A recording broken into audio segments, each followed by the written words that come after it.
আবারও তোমাদের সামনে একটা নতুন ভিডিও নিয়ে এলাম। আমি অপর্ণা তোমাদেরকে একটা নতুন রেসিপি করে দেখাবো, কীভাবে বেলাবেলি ছাড়া মাখামাখি ছাড়াই কিভাবে ডিমের পরোটা বানানো যায়। চলো সেই পরোটা বানাই। তো আমি ডিমগুলোকে দুটো ডিম নিয়েছি।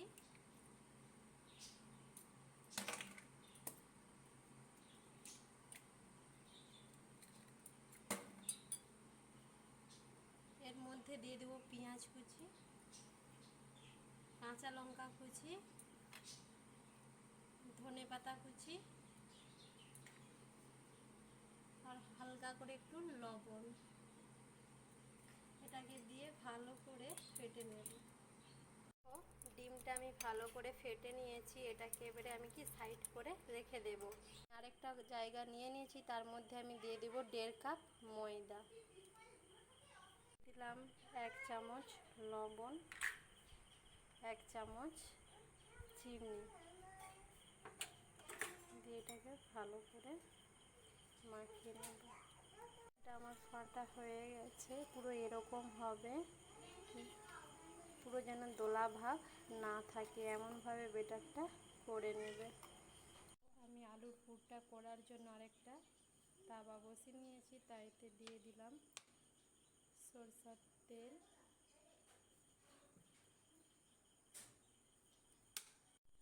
দিয়ে দেব কাঁচা লঙ্কা কুচি,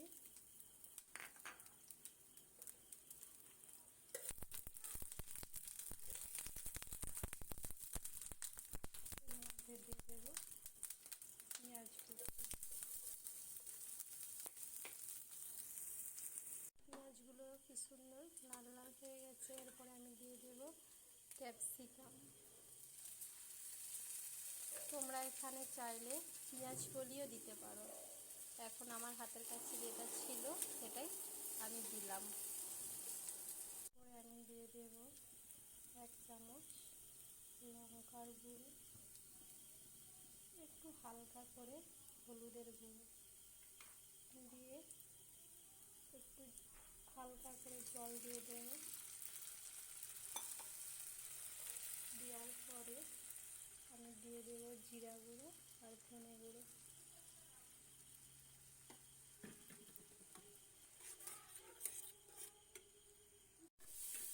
এর মধ্যে আমি দিয়ে দেব আগে থেকে সিদ্ধ আলু গ্রেট করে রেখেছিলাম, এটা এর মধ্যে দিয়ে দেব।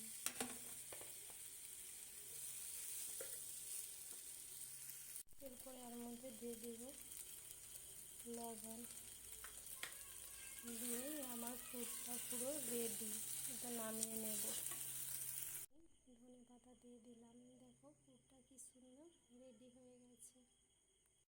পরোটা আমি তাওয়া বসিয়ে নিয়েছি। এরপরে আমি বুলিয়ে দেব হালকা করে তেল।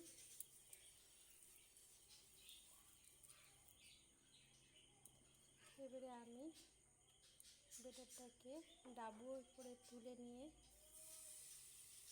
ডাবুর পিছনটা দিয়ে এরকম করে করে পরোটাটা করে নেব।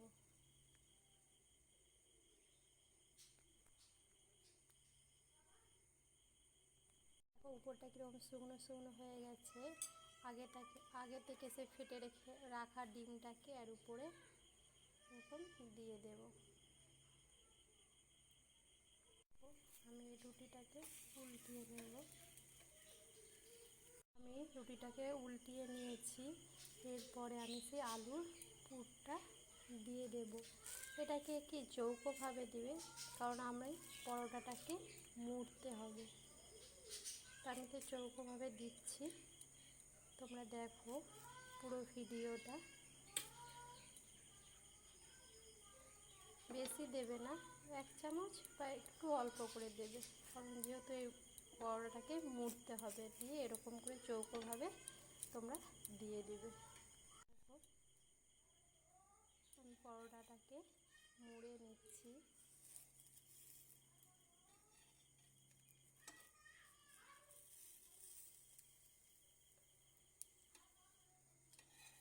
এটা খুব সাবধানে করতে হবে, কারণ এটা ফুলে যাবে, একটু একটু জেকে করতে হবে। দেখো আমি পরোটাটাকে মুড়ে নিয়েছি, এরপরে একটু হালকা করে উল্টিয়ে নেব।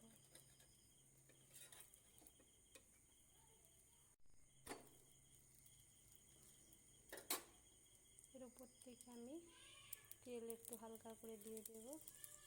দেখো খুব সুন্দর পরোটাটা হয়ে গেছে, খুব অল্প তেলে আর সামান্য টাইমের মধ্যেই কি হয়ে গেছে। দেখো বন্ধুরা কি সুন্দর পরোটাগুলা হয়ে গেছে।